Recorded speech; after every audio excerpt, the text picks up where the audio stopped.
Good morning students, ये आपका part 1 video है। इस चैप्टर का पार्ट 1 वीडियो में आज हम लोग चैप्टर पढ़ने वाले हैं त्रिभुज यानी कि ट्रायंगल्स।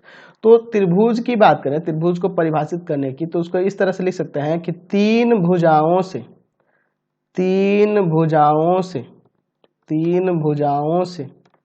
घिरे घिरे क्षेत्र को त्रिभुज कहते हैं। तीन भुजाओं से घिरे क्षेत्र को त्रिभुज कहते हैं। ठीक है, और इसका आकृति हम लोग किस तरह से दिखा सकते हैं, तो ये आपका त्रिभुज हो जाएगा। अच्छा, इसका नाम लिख देते हैं यहाँ पे ए बी सी। जैसा कि आपको पता है कि त्रिभुज में तीन शीर्ष होता है, तीन भुजाएं होते हैं और तीन कोण होते हैं। तो इसमें शीर्ष कौन कौन से कहलाते हैं, तो इसमें शीर्ष आपके तीन हैं, ए है, बी है और सी है। इसमें तीन आपके शीर्ष हैं। कौन कौन सा, तो ये ए शीर्ष हो जाएगा, ये बी और ये सी। इसमें तीन शीर्ष है। अच्छा, अगर हम लोग यहाँ पे भुजा की बात करें तो इसमें तीन भुजाएं भी दिख रही हैं। तीन भुजाएं कौन कौन सी हैं, तो इसमें आपका भुजा एक ए बी है, दूसरा बी सी है और तीसरा ए सी है। ए बी, बी सी और ए सी। उसी तरह से अगर हम लोग यहाँ कोण की बात करें तो इसमें तीन कोण है, एंगल ए है, एंगल बी है और एंगल सी है। इसमें तीन कोण। अगर इस कोण को अगर दिखाना चाहेंगे दूसरे तरीके से, यहाँ angle A, angle B, angle C आपके कोण दिख रहा है, तो इसको दूसरे तरीके से दिखाने जाएंगे तो आप ऐसे लिख सकते हैं। एंगल ए को कैसे लिख सकते हैं, एंगल बी ए सी या सी ए बी। ठीक है, एंगल ए को क्या लिख सकते हैं, एंगल बी ए सी लिखो या एंगल सी ए बी लिखो, एक ही बात होगा। उसी तरह एंगल बी को कैसे दर्शा सकते हैं, तो एंगल ए बी सी लिख सकते हैं, ए बी सी या सी बी ए भी लिख सकते हैं। और एंगल सी को कैसे दर्शा सकते हैं, एंगल सी को एंगल ए सी बी लिखो या बी सी ए लिखो, एंगल ए सी बी। तो इस प्रकार हमें पता चल गया कि त्रिभुज के तीन शीर्ष होते हैं, तीन भुजा होते हैं और तीन कोण होते हैं। अब उसी तरह से हम लोग बात करें त्रिभुज के प्रकार की, तो हम लोग त्रिभुज के प्रकार की बात करें तो इसे हम लोग भुजा के आधार पर और इनके कोणों के आधार पर तीन तीन प्रकार होते हैं। भुजा के आधार पर और कोण के आधार पर इनके तीन तीन प्रकार होते हैं, जिसके बारे में हम लोग क्लास 9th में ही पढ़ चुके हैं। ठीक है, ये सब चीज़ भी हम लोग पहले से ही जानते हैं, बस मैंने थोड़ा सा इंट्रोडक्शन दे दिया। चलिए अब हम लोग बात करते हैं, 9th में ही हम लोग पढ़े थे सर्वांग समता के बारे में, उसको थोड़ा सा डिस्कस कर लेते हैं ताकि इस चैप्टर में कोई दिक्कत हमें ना हो। चलिए तो देखते हैं सर्वांग सम आकृतियाँ यानी कि कॉन्ग्रुएंट फिगर्स। ठीक है, चलिए समझते हैं, इसको परिभाषित करते हैं। पहले हम लोग क्लास 9th में भी पढ़ चुके हैं, लेकिन थोड़ा यहाँ पे जानना जरूरी है। तो इसकी परिभाषा हम लोग ऐसे दे सकते हैं कि दो आकृतियां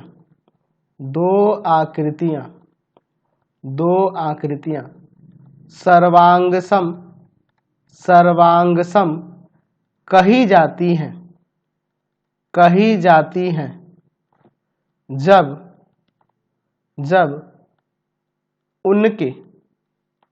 उनके समान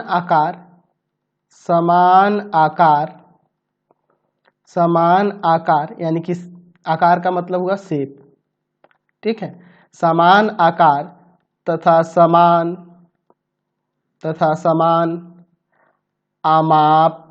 आमाप यानी कि साइज हो। ठीक है, मतलब कि दो आकृतियां सर्वांग सम कब कही जाती हैं, जब उनका आकार समान हो और आमाप समान हो। ठीक है, यानी कहने का मतलब उनका शेप और साइज अगर इक्वल है तब वह दो आकृतियां सर्वांग सम कहलाती हैं। जैसे अगर मान लो मैं यहाँ पे दो रेखाखंड लेता हूँ, एक यहाँ पे एक दूसरी यहाँ पे।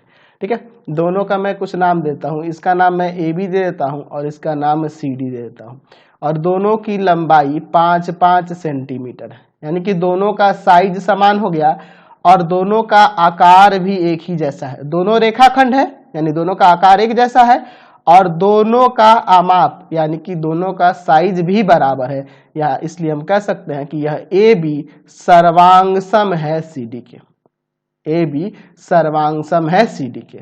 ए बी क्या है, सर्वांग सम है सी डी के। यानी ये देखो, ये जो दिए गए है ना, ये सर्वांग सम का सिंबल है। हम लोग क्लास 9th में ही पढ़ चुके हैं ये सब चीजें। उसी तरह से मैं यहाँ कह दूं, मैं यहाँ पे कह दूं कि हमारे पास दो त्रिभुज है, एक यह त्रिभुज हो गया और दूसरा त्रिभुज ये हो गया। ठीक है, इसका मैं कुछ नाम देता हूँ, इसका नाम देता हूँ ए बी सी और इसका नाम देता हूं PQR। मैं यह कहूं कि यह दोनों सर्वांगसम है, यह दोनों सर्वांगसम है, ABC सर्वांगसम है त्रिभुज PQR के। तो यहाँ सर्वांगसम होने का तात्पर्य क्या है कि इन दोनों के आकार समान है, आकार समान है और इनका अमाप भी समान है, तभी ये सर्वांगसम कहलाएंगे। ठीक है। अगर इसकी साधारण परिभाषा की बात करें, यदि यह दोनों आकृतियां एक दूसरे को ढक ले, यहाँ जो दो त्रिभुज देख रहे हैं, यह त्रिभुज इसको पूरी तरह से ढक ले और यह त्रिभुज इसको पूरी तरह से ढक ले, तभी ये सर्वांगसम होंगे। जैसे अगर मान लीजिए आपके पास दो सिक्के हैं 1 रुपए के, ठीक है, 1 रुपए के दो सिक्के हैं, नए वाले हैं, दोनों एक ही प्रकार के सिक्के हैं। तो यहाँ पे अगर हम कहें कि वे पहला सिक्का दूसरे सिक्के को ढक लेगा, बिल्कुल ढक लेगा, दूसरा सिक्का पहले सिक्के को ढक लेगा, बिल्कुल ढक लेगा, यानी कि दोनों क्या है, एक दूसरे के सर्वांगसम है। तो उसी तरह से यहाँ त्रिभुज में भी कह रहा हूं मैं कि अगर यह पहला त्रिभुज दूसरे त्रिभुज को ढक ले रहा है या दूसरा त्रिभुज पहले त्रिभुज को ढक ले रहा है, यानी कि दोनों एकदम समान आकार का भी है और समान अमाप का भी है, यानी कि उनका शेप और साइज सेम है, तभी वह सर्वांगसम होते हैं। और सर्वांगसम होने के लिए हमने क्लास 9th में भी शर्तें पढ़ी थी, त्रिभुज के सर्वांगसमता के लिए हमने कुछ शर्तें पढ़ी थी, याद होना चाहिए आपको, सॉरी। तो वो यहाँ शर्तें आपको लिख देता हूं मैं। त्रिभुजों की सर्वांग समता, त्रिभुजों की सर्वांग समता के लिए शर्तें क्या क्या थी? तो पहला शर्त हो गया साइड एंगल साइड सर्वांग समता, साइड एंगल साइड सर्वांग समता। दूसरा हो जाएगा आपका साइड साइड साइड सर्वांग समता, सर्वांग समता। तीसरा हो जाएगा आपका एंगल साइड एंगल सर्वांग समता, सर्वांग समता। चौथा हो जाएगा आपका RHS राइट हाइपोटेनस साइड सर्वांग समता। तो दो आकृतियां सर्वांगसम करने के लिए हमने ये 4 शर्तें, मतलब दो त्रिभुजों को सर्वांगसम करने के लिए हम लोगों ने ये 4 शर्तें पढ़ी हुई थी क्लास 9th में। जिन लोगों ने क्लास 9th का ये सब रूल नहीं पढ़ा है वो जाके पहले पढ़ लेंगे 9th क्लास का त्रिभुज चैप्टर, ताकि इस चैप्टर में हमें कोई दिक्कत नहीं हो। चलिए आगे बढ़ते हैं। मान लीजिए हमारे पास 2 त्रिभुज है, यहाँ पर 2 त्रिभुज है, यहाँ 2 त्रिभुज हैं, एक का नाम देते हैं ABC और दूसरे का PQR। चलिए देखते हैं ABC PQR। हम यहाँ मान लेते हैं कि यह आकृति इसको ढक ले रही है, यह एक आकृति इसको ढक ले रही है, और यह इन चारों में से किसी एक नियम के द्वारा ये सर्वांगसम हो जा रहे हैं। ABC सर्वांगसम है त्रिभुज PQR के, ठीक है। त्रिभुज ABC सर्वांगसम है त्रिभुज PQR के, इसमें से किसी एक सर्वांगसमता नियम से मान लेते हैं कि ये सर्वांगसम है। तो आपको मैंने क्लास 9th में पढ़ाया था कि यदि दो त्रिभुज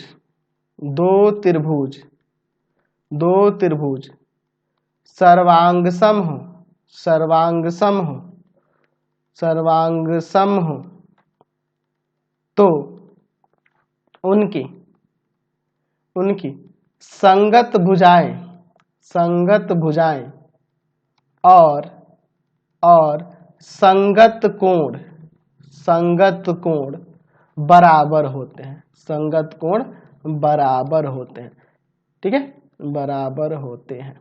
तो यहाँ हम लोग देख रहे हैं कि त्रिभुज ABC सर्वांगसम है त्रिभुज PQR के, त्रिभुज ABC सर्वांगसम है त्रिभुज PQR के। तो इसके अनुसार यहाँ पे हम कह सकते हैं ना कि इसके संगत कोण और संगत भुजाएं बराबर होंगी, संगत कोण और संगत भुजाएं बराबर होगी। और इस नियम को हम लोग क्या कहते हैं, दो त्रिभुज अगर सर्वांगसम हो तो उनके संगत भुजाएं और संगत कोण बराबर होते हैं, इसे हम लोग CPCT के नाम से जानते थे, CPCT, ठीक है, corresponding parts of congruent triangle, corresponding parts of congruent triangle, ठीक है। सर्वांगसम त्रिभुज के संगत भाग, तो चाहे वो भुजा हो चाहे वो कोण हो, संगत अगर है तो वो बराबर होंगे। तो अब हमें पता करना होगा कि ये संगत भुजाएं और संगत कोण होते कौन कौन से हैं। अब देखिए यहाँ जो चित्र देख रहे हैं इसके अनुसार, चित्र के अनुसार चलिएगा तो गड़बड़ हो जाएगा। आपको यहाँ जो सर्वांगसम दिखा है ना, इसके आधार पर चलना होगा। अगर हम लोग यहाँ पे अगर एंगल A लेते हैं तो एंगल A लेते हैं तो इसके संगत में यहाँ पे एंगल P हो जाएगा, इस चित्र के लिए तो कोई दिक्कत नहीं है, सीधा सीधा फिगर है, कोई दिक्कत नहीं। एंगल ए बराबर एंगल पी लिख सकते हैं, एंगल बी बराबर में एंगल क्यू लिख सकते हैं, एंगल बी बराबर एंगल क्यू लिख सकते हैं, एंगल सी बराबर एंगल आर लिख सकते हैं। क्यों ऐसा लिख रहे हैं? क्योंकि यह दोनों त्रिभुज सर्वांगसम है, इसलिए इनके संगत भाग बराबर होंगे, चाहे वह कोण हो चाहे वो भुजा हो। ठीक है, तो यहां से आपको पकड़ना आसान होता है, जहां ये लिखे है ना, यहाँ से एंगल बी बराबर एंगल क्यू, एंगल सी बराबर एंगल आर, देखो कितना आसानी से पकड़ लेंगे। और भुजा की बात करें तो अगर यहाँ ए बी लिखते हैं तो ए बी के संगत कौन सी भुजा हो जाएगी? पी क्यू, नाम से यहीं से पकड़ना है। अगर यहाँ बी सी लेते हैं तो इसके संगत में क्यू आर, बी सी लेते हैं तो इसके संगत में क्यू आर लिखना होगा। अगर ए सी लेते हैं, ए सी लेते हैं तो यहाँ लिखेंगे पी आर। ठीक है, तो नाम भी ये रखना सोच समझ के होता है। ये अगर किसी को दिक्कत होगी तो क्लास 9 का जाके ट्रायंगल चैप्टर पढ़ लेना बहुत ही ज्यादा जरूरी है। ठीक है, यहाँ तो आपको कोई दिक्कत नहीं होने वाली जिस तरह से मैं पढ़ाने वाला हूँ, लेकिन फिर भी आपको क्लास 9 का त्रिभुज चैप्टर आना चाहिए, तभी आप सर्वांग समता का कंसेप्ट क्लियर कर पाओगे और तभी आप 10th का यह समरूपता वाला चैप्टर भी पढ़ पाओगे। चलिए अब सर्वांग समता के कंसेप्ट को यहाँ से क्लियर करते हैं। मान लेते हैं हमारे पास ये दो त्रिभुज सर्वांग सम है। यहाँ हम कह रहे हैं कि त्रिभुज जो बी सी ए है वह सर्वांग सम है त्रिभुज जेड एक्स वाई के, त्रिभुज जेड एक्स वाई के सर्वांग सम है। ठीक है, त्रिभुज बी सी ए जो है जेड एक्स वाई के सर्वांग सम है, यानी कि यह फिगर एक दूसरे को ढक ले रहा है। ठीक है, हमारे पास यह दिया है, तो मैं आपसे कहता हूं कि इसमें संगत भुजा और संगत कोण दिखाओ कौन कौन से होंगे। तो अगर आप फिगर में लेके चलोगे ना तो सब आप कंफ्यूज हो जाओगे। आपको यहां से लेके चलना होगा, आपको सिंपली देखना होगा एंगल बी जो है, एंगल बी किसके बराबर हो जाएगा? तो एंगल बी के संगत जो कोण होगा एंगल जेड हो जाएगा। एंगल सी के संगत जो कोण होगा एंगल एक्स हो जाएगा। एंगल ए के संगत जो कोण होगा वह वाई हो जाएगा। लेकिन मैं अगर आपसे फिगर में कहता तो एंगल बी किसके बराबर है तो आप कंफ्यूज हो जाते, आपको नहीं पता चलता। ठीक है, तो यहां से आपको पकड़ना आसान होगा संगत भुजा और संगत कोण। उसी तरह से अगर भुजा की बात करें तो अगर यहाँ पे मैं बीसी लेता हूँ, बीसी लेता हूँ तो वहां पे जेड एक्स लेना होगा। ठीक है, अगर मैं ए सी लेता हूँ, ए सी इधर से शुरू की है तो यहाँ पे वाई एक्स लेंगे, ध्यान रखना वाई एक्स। अच्छा, उसी तरह से मैं यहाँ पे अगर ए बी लिखता हूँ, ए बी इसको और इसको लिया है तो यहाँ पे वाई जेड लेना होगा। समझ गया ना? तो इस तरह से हम लोग संगत भुजा और संगत कोण की पहचान करते हैं। तो ये बहुत ही अच्छा कॉन्सेप्ट है, इसको समझना बहुत ही जरूरी है। और मैं आप लोग से रिक्वेस्ट करूंगा कि क्लास 9 का त्रिभुज चैप्टर भी जाके पढ़ेंगे, चाहे वो आप एनसीईआरटी से पढ़ लो, केसी सिन्हा से पढ़ लो या मैंने भारती भवन, मतलब तीनों में से किसी भी बुक से आपको त्रिभुज चैप्टर 9 का पढ़ना जरूरी है, तभी आप ये 10th का कंसेप्ट सारा क्लियर कर पाओगे। अभी तक जो भी मैं बता रहा हूँ अभी 9th का बता रहा हूँ, अभी हम लोग अपने मेन कंसेप्ट, मेन चैप्टर के जो टॉपिक है उन पे नहीं आए हैं, अभी मैं पीछे के ही आपके कंसेप्ट को क्लियर कर रहा हूँ। चलिए अब आगे बढ़ते हैं इसमें। चलिए तो अब हम लोग अपने टॉपिक पे आते हैं, समरूप आकृतियां, जो आपके चैप्टर से रिलेटेड है, यानी कि सिमिलर फिगर क्या कहलाते हैं, पहले इसको समझते हैं। तो इसकी परिभाषा हम लोग इस तरह से लिख सकते हैं कि दो आकृतियां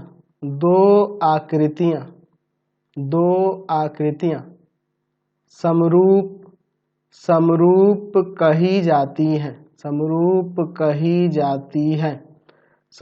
कही जाती हैं जब उनके समान आकार हो, यानी कि शेप समान हो, शेप समान हो,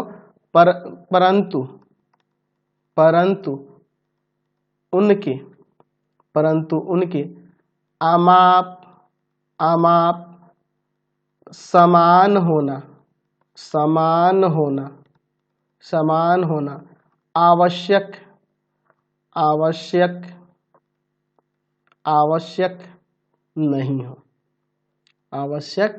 नहीं हो। तो यहाँ से आपको परिभाषा से क्लियर हो रहा होगा कि दो आकृतियां समरूप कब कही जाती हैं? यदि उनके समान आकार हो, यानी कि शेप उनका एक जैसा हो, परंतु अमाप समान होना आवश्यक नहीं हो। यानी कि अमाप समान भी हो सकता है और नहीं भी हो सकता है। इसका मतलब यह हुआ कि प्रत्येक सर्वांगसम आकृति को हम लोग समरूप आकृति भी कह सकते हैं।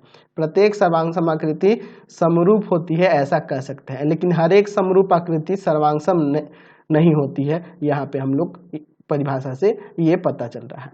तो जैसे कि मैं यहाँ पे एक एग्जांपल लेता हूँ, मैं यहाँ पे दो वर्ग बना लेता हूँ, ठीक है। ये दो वर्ग हैं, इनका नाम कुछ दे देते हैं यहाँ पे A B C D, और इसका नाम देते हैं P Q R S।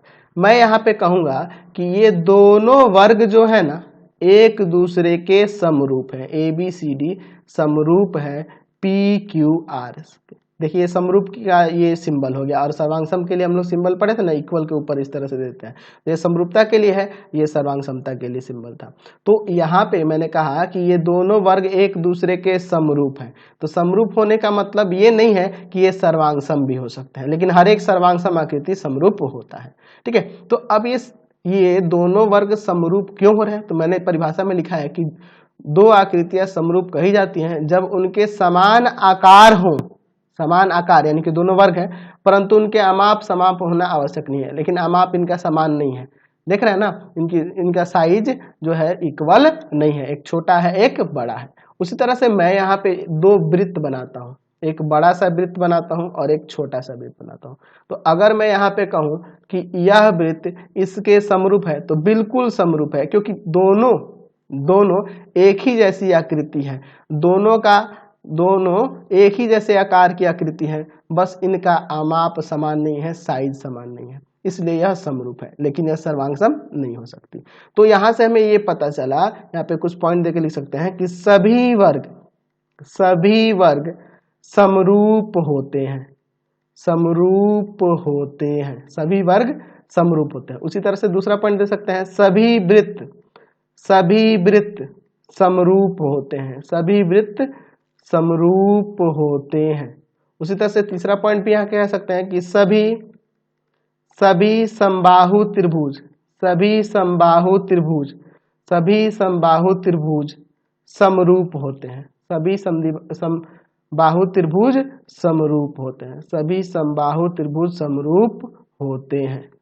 समबाहु त्रिभुज समरूप होते हैं। अब आपके मन में सवाल उठेगा कि सर आपने तो समबाहु के लिए कह दिया, क्या समद्विबाहु के लिए कुछ नहीं कहिएगा? तो देखिए अभी समद्विबाहु की बात हम लोग आगे चल के करेंगे, ठीक है। इसके लिए कुछ पॉइंट्स हैं उसको समझने होंगे, तब हम लोग आगे चलेंगे तो बात करेंगे इसके बारे में। बस हमने यहाँ देखा कि सभी वर्ग समरूप होते हैं, सभी वृत्त समरूप होते हैं, और सभी समबाहु त्रिभुज भी समरूप होते हैं, लेकिन समद्विबाहु के बारे में क्यों नहीं कह रहे हैं? क्योंकि आगे चल के हम लोग इसके बारे में थोड़ा सा अध्ययन कर लेंगे समरूपता के बारे में, तब इसके बारे में डिस्कस करेंगे।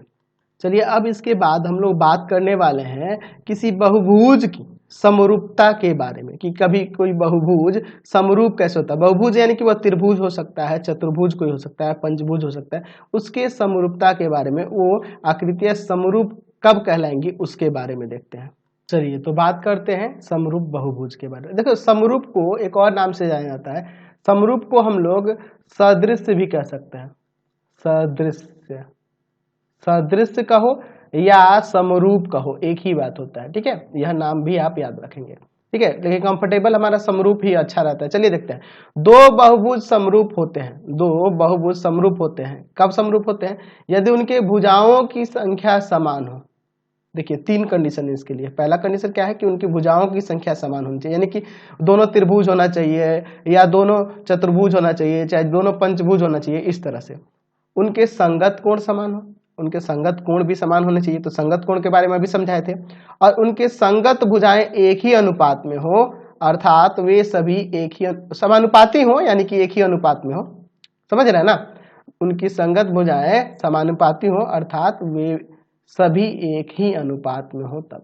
तो जैसा कि मैंने अभी इसके पहले आपको बताया था कि प्रत्येक वर्ग जो होता है वह समरूप होता है, ठीक है, सभी वर्ग क्या होते हैं? समरूप होते हैं। अब यहाँ से आपको क्या पता चला, जैसे मान लीजिए यहाँ पे मैंने ABCD लिया, यहाँ पे लिख दिया PQRS, तो मैंने अभी बोला था कि सभी वर्ग समरूप होते हैं। तो एक्चुअल में क्या देख रहे हैं, अगर मान लीजिए इन दो वर्गों की बात करें तो ये भी तो बहुभुज है, चार, इसमें भी चार भुजा है, इसमें भी चार भुजा है, तो भुजाओं की संख्या समान हो गई, पहला पॉइंट को सेटिस्फाई कर लिया, भुजाओं की संख्या समान हो गई। और उनके संगत कोण समान हो, तो आपको पता है कि वर्ग का प्रत्येक कोण 90 डिग्री होता है, प्रत्येक कोण 90 डिग्री होता है। तो अगर हम लोग ABCD और PQRS में देखें तो angle A angle B P के बराबर, एंगल B Q के बराबर, एंगल CR के बराबर, एंगल ds के बराबर, संगत कोण बराबर हो रहा है, और उनके संगत भुजाएं समानुपाती हो यानी कि एक ही अनुपात में हो। अगर मैं इस वर्ग की प्रत्येक भुजा को 2 सेंटीमीटर मान लूं, 2 इकाई या 2 सेंटीमीटर मान लूं, और इस वाले वर्ग की प्रत्येक भुजा को 1 सेंटीमीटर मानते हैं, क्योंकि वर्ग की प्रत्येक भुजा बराबर होती है, तो एक भी 1 सेंटीमीटर होता है, सभी भुजाएं 1 सेंटीमीटर हो जाएंगी। अगर हम इनके संगत भुजा का अनुपात देखें तो यहाँ देखिए हम लिख सकते हैं कि ए बी सी डी वर्ग जो है समरूप है वर्ग किसके, तो पी क्यू आर एस के। क्यों? क्योंकि देख रहे हैं कि इसके संगत कोण बराबर हो जा रहे हैं। देख लीजिए, एंगल बी बराबर एंगल क्यू बराबर 90, एंगल सी बराबर एंगल आर बराबर 90। अच्छा, सी आर के बराबर हो रहा है, एंगल डी बराबर एंगल एस बराबर 90। तो संगत कोण तो बराबर हो ही रहे हैं, और इनके संगत भुजाओं का अनुपात यानी कि ए बी बटा पी क्यू निकालो, 1/2 आएगा, 2/1 आएगा, सॉरी 2/1 आएगा। बी सी बटा क्यू आर निकालो, यह भी 2/1 आएगा। आप सी डी बटा में आर एस निकालो, ये भी आपका 2/1 आएगा, और ए डी बटा में पी एस निकालो, ये भी आपका 2/1 में आएगा। यानी कि इनके संगत भुजा का अनुपात भी बराबर हो रहा है, संगत भुजाओं का अनुपात भी बराबर हो रहा है, यानी कि संगत भुजाएं इसके समानुपाती हो रही हैं। तो हमने यहाँ तीनों कंडीशन फॉलो कर लिया कि भुजाओं की संख्या समान है, इनके संगत कोण समान है, और संगत भुजाओं का अनुपात भी बराबर है। इसीलिए मैंने कहा था कि सभी वर्ग समरूप होते हैं, सभी वर्ग समरूप होते हैं। उसी तरह से हम लोग यहाँ पे कहे थे कि सभी समबाहु त्रिभुज भी समरूप होते हैं। समबाहु त्रिभुज में क्या होता है, समबाहु त्रिभुज में एक्चुअल में जैसे मान लो मैं एक छोटा और एक बड़ा बनाता हूँ, ठीक है, बड़ा छोटा, ताकि आपको दिक्कत ना हो, समझ में आए, अच्छे से एक्सप्लेन हो जाए। जैसे मैं एक बड़ा ले लेता हूँ समबाहु त्रिभुज और एक छोटा ले लेता हूँ, ये दोनों समबाहु त्रिभुज हैं, ठीक है। एक का नाम मैं यहाँ पे लिख देता हूँ एक्स वाई जेड, और एक का नाम पी क्यू आर, ठीक है। अच्छा, आपको पता है कि दोनों में 3-3 भुजाएं होंगी, त्रिभुज है तो 3-3 भुजाएं होंगी, तो भुजाओं की संख्या समान है, और इनके संगत कोण भी बराबर होंगे, क्योंकि समबाहु त्रिभुज का प्रत्येक कोण 60 डिग्री का होता है, 60 डिग्री का होता है, इधर भी 60 डिग्री 60 डिग्री 60 डिग्री, तो यहाँ से इसके संगत कोण भी तो बराबर दिख रहे हैं। और अगर मान लीजिए इसकी भुजाएं मैं 2 सेंटीमीटर मानता हूँ, और इस दूसरे वाले त्रिभुज की 3 सेंटीमीटर मानता हूँ, दूसरे समबाहु त्रिभुज की 3 सेंटीमीटर मानता हूँ, तो इनके संगत भुजाओं का अनुपात भी 2/3 2/3 2/3 आ रहा है, भुजाओं की संख्या भी बराबर है, और संगत कोण भी बराबर है। यानी कि यहाँ कह सकते हैं कि त्रिभुज एक्स वाई जेड जो है, एक्स वाई जेड, यह समरूप है त्रिभुज पी क्यू आर के, ठीक है, पी क्यू आर के। क्लियर हो गया यहाँ से समरूपता। अब यहाँ से अब आगे बढ़ते हैं, अब हम लोग थोड़ा समद्विबाहु त्रिभुज को देख लेते हैं। जैसा कि मैंने आपको बताया था कि समद्विबाहु त्रिभुज के बारे में आगे चर्चा करेंगे, ठीक है। मैं यहाँ पे 2 समद्विबाहु त्रिभुज बना ले रहा हूँ, ठीक है, 2 समद्विबाहु त्रिभुज बना ले रहा हूँ, और मैं इसका नाम देता हूँ, इसका नाम ए बी सी और दूसरे वाले का पी क्यू आर, ठीक है। अब मैं एक काम करता हूँ, इसका ये आधार वाला कोण दोनों, ये 65 डिग्री और यह 65 डिग्री, तो 130 हो जाएगा, और ये कितना हो जाएगा 50, ताकि 180 भी तो आना चाहिए ना। चलिए 130 और 50 180। अच्छा, मैं इसको 70 डिग्री लेता हूँ, इसको 70 डिग्री लेता हूँ, और ये आपका 40 हो जाएगा, क्योंकि इन तीनों को जोड़ने पे 180 आना चाहिए। अच्छा देखो, ये समद्विबाहु है क्योंकि इसके 2 कोण बराबर है, ये भी समद्विबाहु है। तो मैं आपको बोलूं कि ये दोनों समरूप हो सकते हैं, तो कहोगे कि नहीं सर, ये समरूप तो होगा ही नहीं, त्रिभुज ए बी सी समरूप नहीं होगा त्रिभुज पी क्यू आर के। क्यों भैया, क्यों नहीं होगा? क्योंकि इसके संगत कोण बराबर नहीं दिख रहे हैं, संगत कोण बराबर नहीं दिख रहा है। अगर इसके संगत कोण बराबर होते तो संगत भुजा का अनुपात भी बराबर आ जाता, उसके बारे में भी आगे डिस्कस करेंगे, बस यहाँ से मेरा कंसेप्ट समझो। क्यों समरूप नहीं है? क्योंकि इसके संगत कोण बराबर नहीं दिख रहे हैं, ठीक है। समद्विबाहु तो है लेकिन इनके संगत कोण बराबर नहीं दिख रहे हैं, इसलिए ये समरूप नहीं है, ठीक है। तो ऐसे ही अब समरूपता पर आधारित बहुत सारे प्रमेय आने वाले हैं आपके चैप्टर में, और बहुत ही अच्छा इंटरेस्टिंग चैप्टर है। थोड़ा ध्यान से देखना होगा, हर एक कंसेप्ट को समझना होगा, तब जाके आपका ये चैप्टर पूरी तरह से क्लियर हो जाएगा, ठीक है। हमारे कहने का मतलब यह था अभी कि हमने देखा कि सभी वर्ग समरूप होते हैं, यानी कि वर्ग की बात करेंगे ना तो वर्ग के लिए कोई कंडीशन ही नहीं है कि वो समरूप कभी नहीं होगा, ठीक है। इन सब के लिए कंडीशन है। उसी तरह अगर हम लोग वृत्त की बात करें तो वृत्त, सभी वृत्त समरूप होते हैं, सभी समबाहु त्रिभुज समरूप होते हैं, लेकिन इन सब के लिए कंडीशन है और इस पे आधारित कुछ प्रमेय है, इसके बारे में हम लोग आगे चर्चा करेंगे। भिन्न भिन्न त्रिभुजों के लिए भिन्न भिन्न प्रकार के प्रमेय हैं। आपको घबराने की दिक्कत नहीं है, हम लोग चैप्टर में सिर्फ त्रिभुज से ही रिलेटेड चीज पढ़ने वाले हैं। ना तो हमें चतुर्भुज में जाना है, ना ही पंचभुज में, ना ही वृत्त में जाना है। ठीक है, वृत्त की समरूपता तो मान ही सकते हैं कि वृत्त, सभी वृत्त तो समरूप ही होता है। तो ये सब चीजें अभी नहीं जाननी है, बस आपके बेसिक कंसेप्ट को मैं क्लियर करना चाहता था, मैंने जो कि इस वीडियो में कर दिया। तो नेक्स्ट वीडियो में हम लोग चैप्टर में आगे बढ़ेंगे, प्रमेय वगैरह को देखेंगे। बहुत ही इंटरेस्टिंग चैप्टर है और बहुत ही ध्यान से आपको केयरफुली समझना होगा, तभी जाके आपका सारा कंसेप्ट क्लियर होगा। तो ध्यान रहे, मेहनत तो करना होगा, चैप्टर को पढ़ने के लिए आपको थोड़ा मेहनत करना होगा। मैं जो भी समझाऊंगा हर एक पॉइंट पे ध्यान देना होगा, तभी जाके आपके चैप्टर का कंसेप्ट क्लियर होगा। तो इस वीडियो में हम लोग इतना ही रहने देते हैं। प्लीज आप वीडियो को लाइक शेयर करेंगे और इससे रिलेटेड वीडियो देखने के लिए आप सीधे डिस्क्रिप्शन में जाएंगे। डिस्क्रिप्शन में मैंने एनसीईआरटी, भारती भवन, केसी सेरा, इन सब के सॉल्यूशन दे रखे हैं। तो प्लीज वीडियो को लाइक शेयर करेंगे और इससे रिलेटेड जो भी वीडियो देखना होगा आप सीधे डिस्क्रिप्शन में जाना, मैंने पूरे बुक का लिंक दिया है।